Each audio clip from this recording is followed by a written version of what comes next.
Bonjour à tous, dans cette vidéo nous allons voir comment déterminer les issues d'une expérience aléatoire. Dans l'exemple, on nous demande dans chaque situation de déterminer les issues de l'expérience aléatoire qui est décrite. Donc ici nous avons effectivement trois situations où nous avons à chaque fois une expérience aléatoire. Et donc pour décrire les issues de chacune de ces expériences, nous allons commencer par faire un rappel. Alors, une expérience aléatoire, c'est une expérience dans laquelle intervient le hasard, et donc un résultat possible d'une expérience aléatoire s'appelle une issue.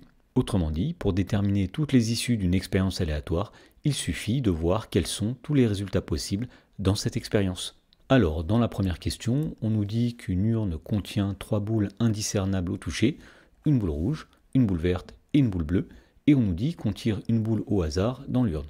Donc pour déterminer les issues de cette expérience aléatoire, on va regarder quels sont les résultats possibles. Donc ici, lorsqu'on tire une boule, on peut soit obtenir une boule rouge, une boule verte ou bien une boule bleue.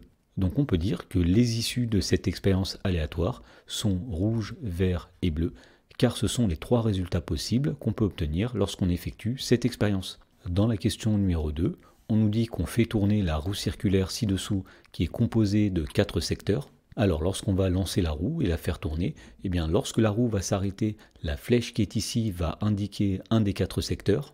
Et donc le résultat de cette expérience sera le numéro du secteur qui sera indiqué par la flèche lorsque la roue aura terminé de tourner. Donc on voit que les différents résultats possibles sont les numéros 1, 2, 3 et 4. Et donc puisque les issues ce sont tous les résultats possibles, on en déduit que les issues de cette expérience aléatoire sont 1, 2, 3 et 4. Dans la question numéro 3, on nous dit qu'on écrit toutes les lettres du mot calculatrice sur des cartes que l'on place dans un chapeau et on nous dit qu'on tire au hasard une carte du chapeau. Alors, un résultat possible de cette expérience aléatoire, c'est la lettre A.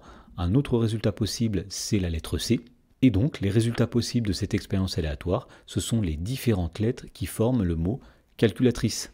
Alors, les différentes lettres du mot calculatrice sont la lettre C, A, L, U, T, R, I et E.